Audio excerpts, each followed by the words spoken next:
events happening around the world, What happening? given the recent events happening around the world, why is it that people do choose to create excessive violence, thinking that it is a solution?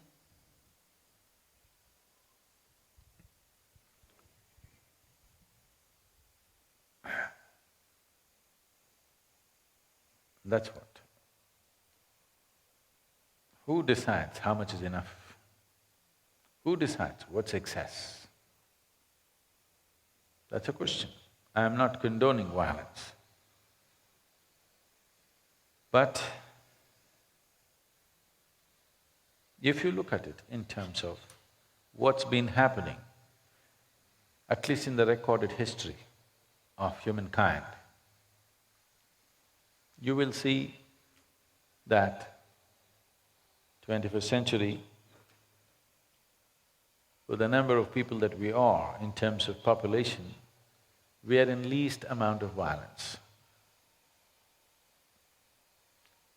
Even just look back on the 20th century, the two great wars, unbelievable, senseless violence, limitlessly happening. Just in Europe alone, what happened between from 1930s to 1945, I think they easily account for close to 50 million people.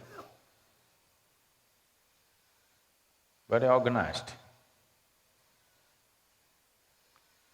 So,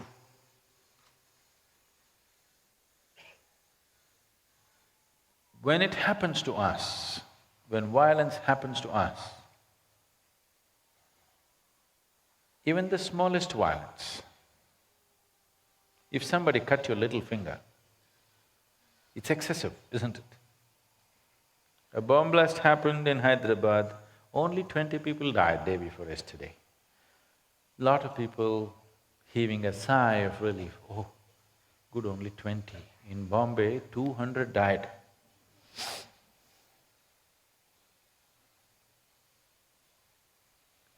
But when it happens to us, even if they pull one hair out of your body, it's excessive, isn't it?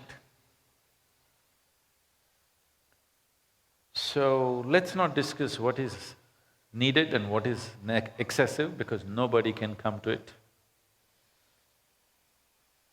We try to establish systems in the world where we could use violence verbally and never pull anybody's hair or head. This we call a democratic process, where it's a constant war of words. Don't be offended by the words, because if you take away the privilege of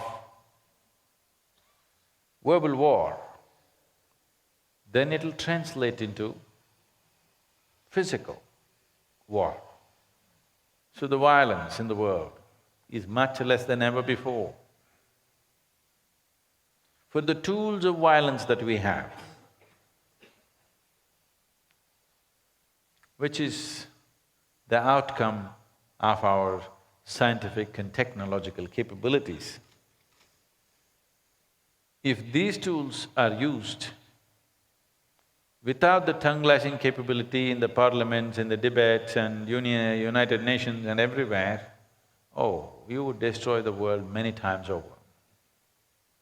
That is not happening because modern societies have learned to tongue-lash each other. We can say nasty things about each other. These days, we do not even have the courage to say it in front of them, so you blog. Sitting in your home, you can say the nastiest things possible. It doesn't matter, it's true, untrue, whether somebody's going to read it or not, it makes sense or it doesn't make sense, doesn't matter. Simply say something. This ability to articulate whatever emotion you have within you, we developed to a certain peak at one time. Once again, this generation seems to be losing it.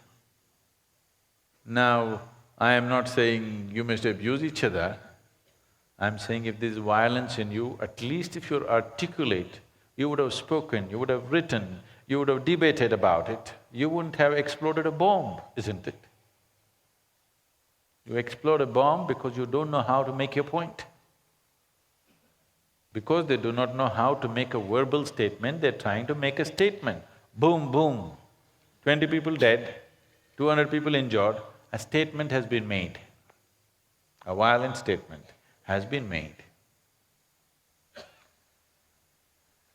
After all, we killed only 20. We could have set up a truck bomb instead of a car bomb or a bicycle bomb and killed 2,000. We killed only 20, no? That is their argument. So we should at least educate them to be able to make a statement strong enough verbally so that they don't have to make a bicycle bomb to make a statement.